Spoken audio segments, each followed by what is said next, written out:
Alfred Bester's The Stars, My Destination is a masterpiece that has rightfully earned its place as one of the defining works of science fiction. Originally serialized in 1956, the novel still feels fresh and dynamic, packed with ideas that resonate today.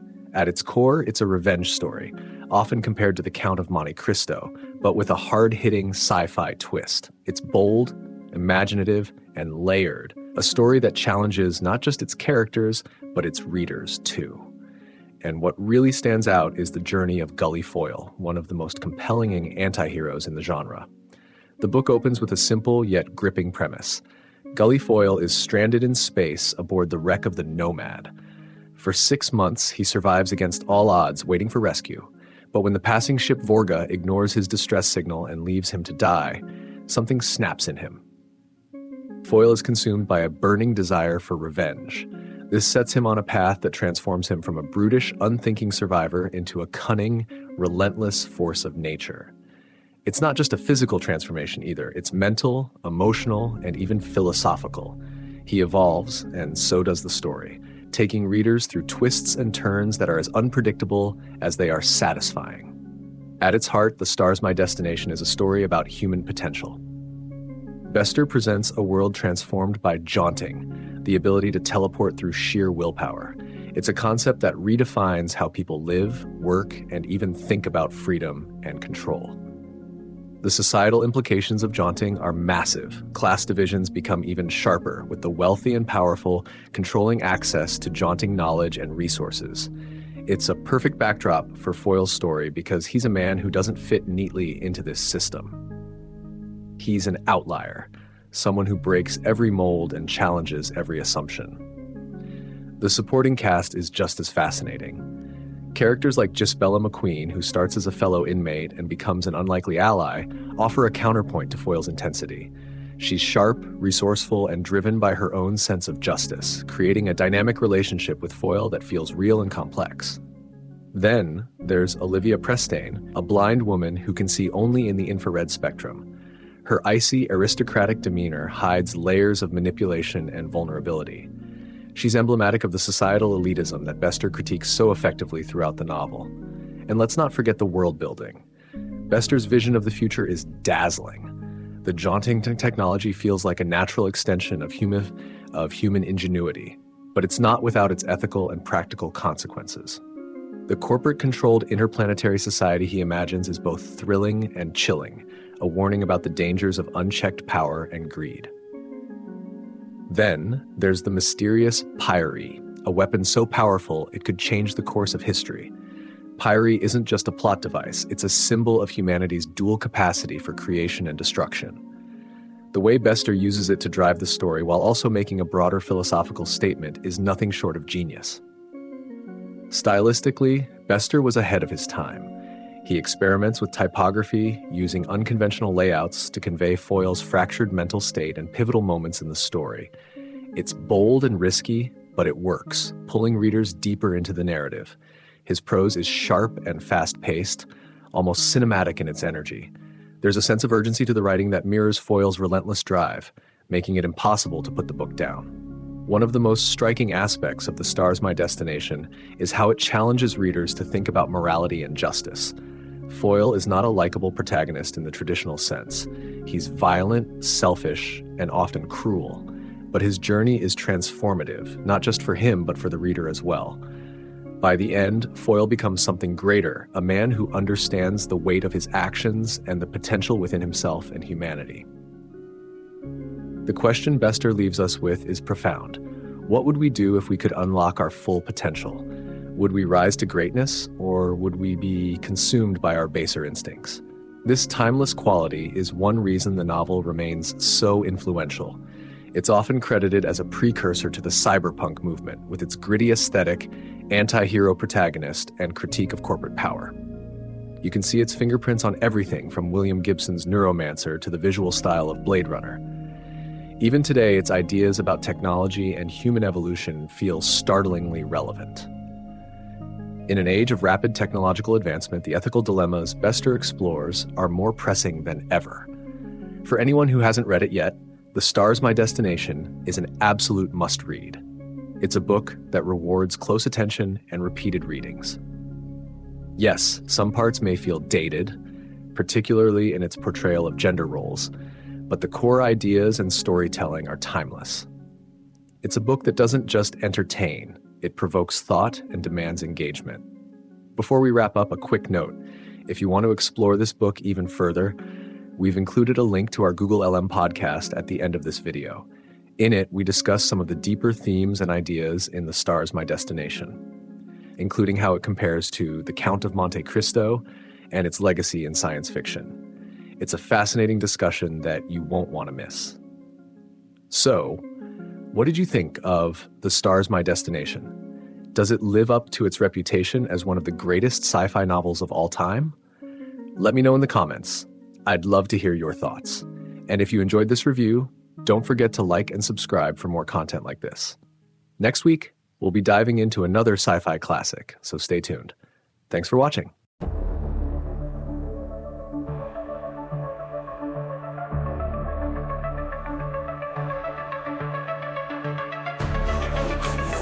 Shadows felt the steel. My name's in whispers, cold and real. They stabbed the night and tore the dream. I'm chasing echoes through the sea.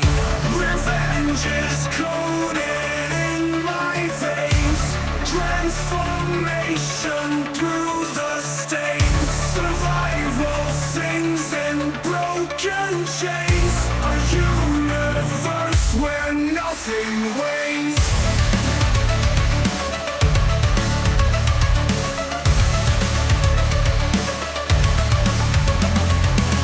My veins are fire, metal's grace.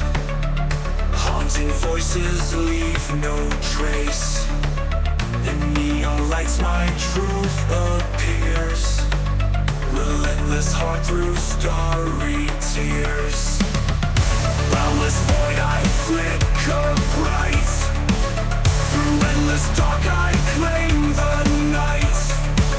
Mechanical whispers speak my rage.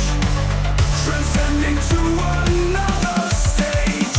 Revenge is coded in my veins.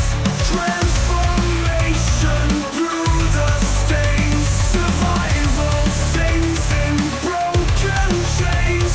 A universe where nothing wanes.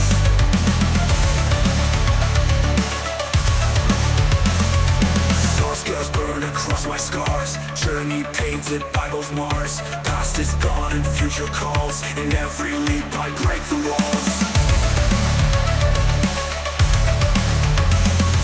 Star scales burn across my scars. Journey painted by both Mars. Past is gone and future calls. In every leap I break the walls.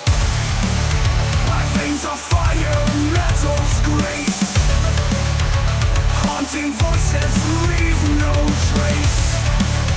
In neon lights my truth appears. Relentless heart through starry tears. My veins are fire, metal's grace. Haunting voices leave no trace. In neon lights my truth appears.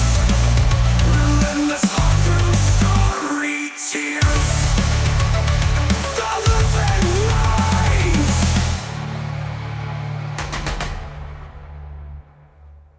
Starless void I flicker bright.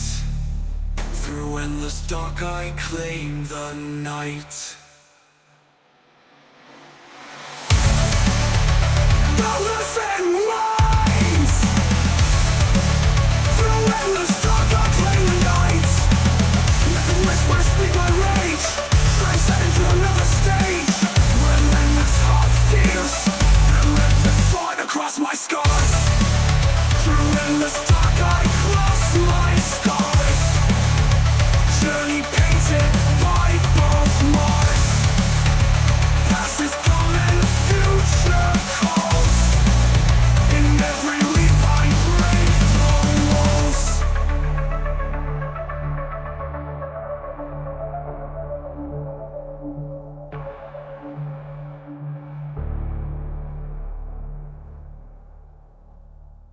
All right, let's do it. Today we're diving deep into Alfred Bester's The Star's My Destination. It's a classic. It is. We're going to really get into those big themes like revenge, tech, what it means to be human, and see how they connect to us, even now. Yeah, what always hits me is how Bester takes those huge ideas and just throws them into this gritty, almost violent future.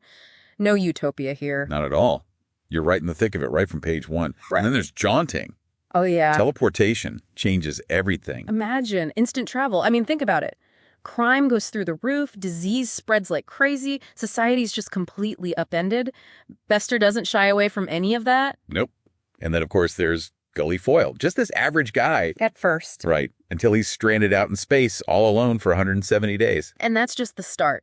Being ignored like that, left for dead, that's what sets him off. But I think it goes even deeper than just revenge. Oh, for sure. You've got the scientific people, the branding. That nomad tattoo on his forehead. Right. Brutal. It's brutal, but it's also like this symbol represents how he's isolated, dehumanized. It changes him, pushes him to become something else. He's so resourceful, so cunning. It's almost superhuman. Right. But is he a hero? Good question. It really makes you think about those classic hero stories and how Foyle kind of turns them upside down. He does. He wants revenge, but he's ruthless. Sometimes you wonder if he's a hero or an anti-hero. Makes you question.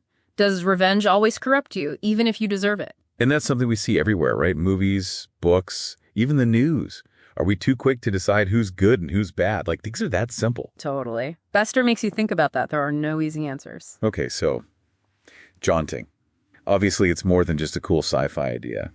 What do you think Bester's saying about technology here, about how it impacts us? I think he's saying it can be good and bad at the same time. That double-edged sword idea. Exactly. Jaunting gives us amazing freedom, but it also makes us lonely. It makes us scared, so we have to come up with all these crazy security measures. Like, it's almost predicting the internet, right? Mm-hmm. We're so connected, but also so isolated. Exactly. And Bester was writing this way before the internet. It's kind of freaky how relevant those anxieties about tech still feel.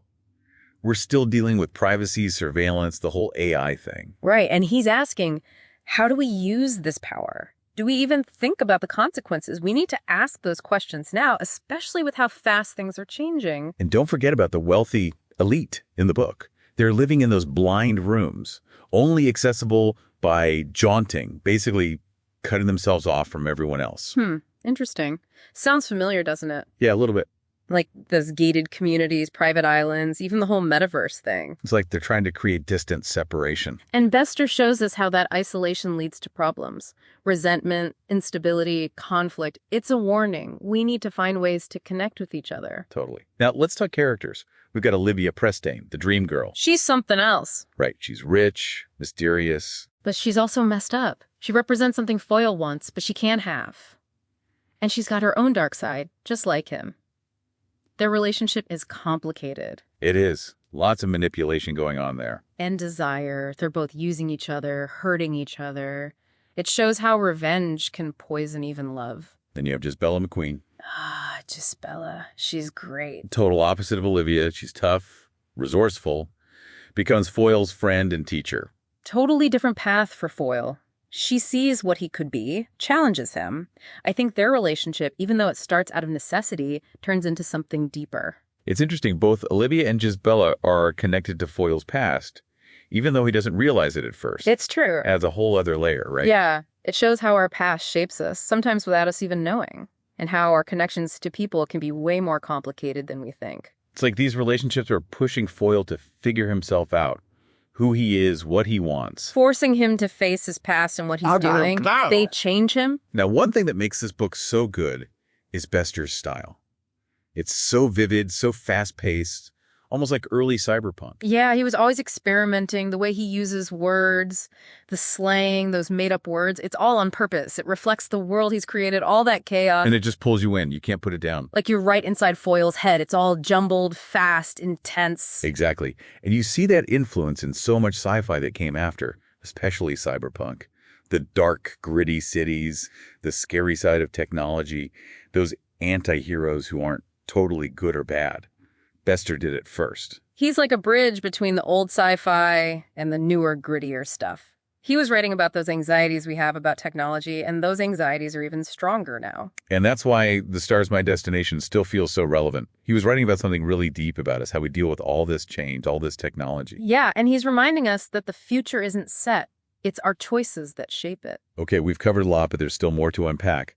We'll be back to dive into the mysteries of Pyre and what happens to Foyle. All right, let's talk Pyre. This stuff is wild. Like the ultimate mystery box, right? Totally. Everyone's after it, but no one really knows what it is, what it can do, until way later in the book. Bester's so good at that.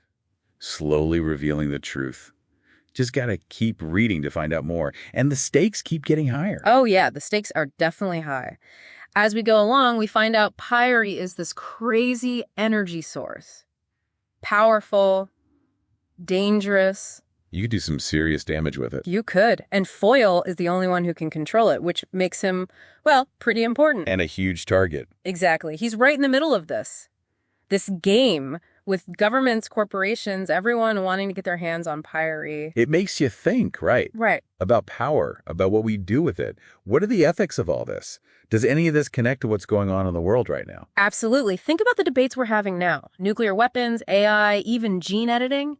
They could all change the world, but they could also destroy it. Bester was really ahead of his time. He was. He makes us look at those uncomfortable truths. I almost wonder if he's saying we're not ready for this kind of power. Like we're too greedy, too selfish. Maybe.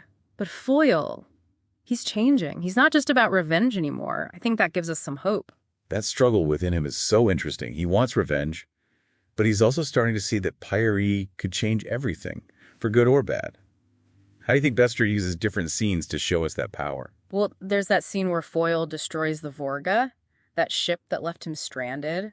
It's brutal, but it also shows how destructive Pyre can be. That image, it's intense. It is like this cosmic explosion. You don't mess with Pyre. And then there's that scene at Old St. Pat's. Foyle's caught in an explosion and he develops synesthesia. All his senses get mixed up. It's wild. That's Bester for you. It's like he's showing us what trauma does to Foyle's mind, how it changes how he sees the world. I think it's symbolic, too. His whole journey has been so violent, so disorienting. It's messed him up, not just physically, but mentally and emotionally. Right, and Bester uses that synesthesia to create these amazing scenes, like when Foyle's trying to talk to Robin using light and color instead of words. It's beautiful, but also kind of sad. Like, words aren't enough anymore. Yeah, it shows how much Foyle has changed. And it shows how Bester liked to experiment. He was pushing the limits of how you tell a story. Okay, let's get back to the characters. Olivia Prestine. She's complicated, she's got everything, but she's still unhappy. She's got that dangerous charm. But underneath, she's just as hungry for revenge as Foyle is. And their relationship is a mess. They use each other. They hurt each other. It's like watching a train wreck, but you can't look away. It shows how destructive revenge can be, how it can ruin everything. And don't forget, Olivia can't see normal colors. She's drawn to Foyle's heat, his energy. That's right. I think it shows she's attracted to that darkness in him, the thing that could destroy him. But then you have Jezbella. She sees Foyle for who he really is. Right. The good and the bad. She's got compassion. She believes in him even when he doesn't believe in himself. Thinks he can be better. It's a pretty unique connection, especially in this world Bester's created. What do you think? Does Jezbella's compassion save Foyle? Or is he still stuck in that darkness? That's the question, isn't it? Jezbella definitely helps, but ultimately Foyle has to make his own choices. There's that scene with the robot bartender in Prestine's castle. Foyle's surrounded. They want him to give up Pyre. But this robot, this machine, gives him some really deep advice. It's such a great scene, so ironic. This robot, all about logic and facts, gives Foyle this wisdom, this bigger perspective. It's like the robot's asking, what's your purpose? What are you going to do with all this power? And it's a robot asking these questions. And now maybe Bester is saying that wisdom can come from anywhere, even a machine. Could be. And that scene leads to Foyle's big decision. He decides to share Pyre with everyone, not hoard it, not let it be used for bad. It's a huge moment. He's choosing to help humanity, to give them the chance to do something amazing. You can see Jezbella's influence there, but it's also Foyle growing up, understanding what he can do. But we're not done yet. What happens next? And what about the impact of this book? We'll get into all that after the break. All right, we're back and ready to wrap things up with The Star's My Destination. But before we do, I really want to dig into how this book, shaped the future of sci-fi. especially Cyberpunk. Yeah, it's huge. Like, it wasn't a massive hit right away, but it's become so influential. People keep coming back to it. Why do you think that is? What are those cyberpunk elements that made it so important? Well, first, think about the setting. New York, all sprawling and kind of run down. Then you have Gouffre Martel, all those tunnels and claustrophobic spaces. It's not shiny and futuristic like a lot of the sci-fi before it. It feels real, like tech has advanced, but everything else is falling apart. Very cyberpunk, yeah. Exactly. And technology itself. It's often used to control people, not to make things better, like jaunting. Oh, yeah. Creates those massive divides. The rich can hide away in their blind rooms while everyone else is dealing with the mess it created. It's almost like he predicted the digital divide we have now. And then there's Foyle. Not your typical hero. Definitely not. More of an anti-hero, right? Yeah. Ruff doesn't always play by the rules, but he follows his own code.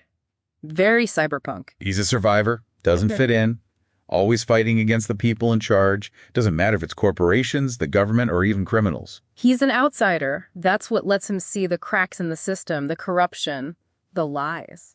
So how do you see The Star's My Destination influencing those later cyberpunk books?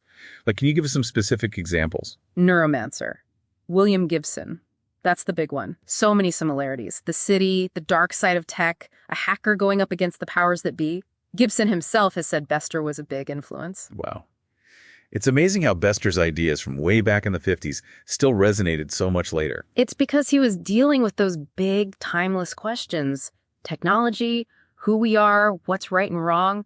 We're still wrestling with those things today. And it's not just Neuromancer, right? Right. Think about Blade Runner. That whole question of what it means to be human, the fear of AI. Yeah, and so many other books and movies that look at the scary side of technology. But Bester's influence goes beyond just the ideas. He changed how sci-fi was written. He played with language, with how he told the story. It's intense, but it makes you think. His writing is so powerful. It's like this rush of images and feelings and ideas. Yeah. It's almost overwhelming. Yeah, like he's trying to capture what it feels like to live in this crazy, overstimulating world. And those cyberpunk writers, they took what Bester did and ran with it. Mm-hmm. They created a whole genre known for its style as honesty about the future. Exactly. Bester showed them it was okay to break the rules. So thinking bigger picture now, what's the legacy of The Star's My Destination? What did it do for sci-fi as a whole? It showed that sci-fi could be more than just fun stories, that it could deal with big ideas, philosophy, psychology. It could be about what it means to be human in all its messiness. It's definitely a book that stays with you. Makes you think about the choices we make, the future we're building. That's what great art does, right? It sticks with you. It goes beyond its time, beyond its genre. It speaks to something deep inside us. It's been awesome exploring this book with you. Any parting words for our listeners before we sign off? If you're intrigued by what we've talked about, I definitely recommend checking out some of Bester's other work and pay attention to how his ideas show up in other sci-fi. You'll be surprised how much influence he had. Great advice. Thanks for listening to our deep dive on The Star's My Destination. We'll see you next time. Keep exploring. Keep thinking.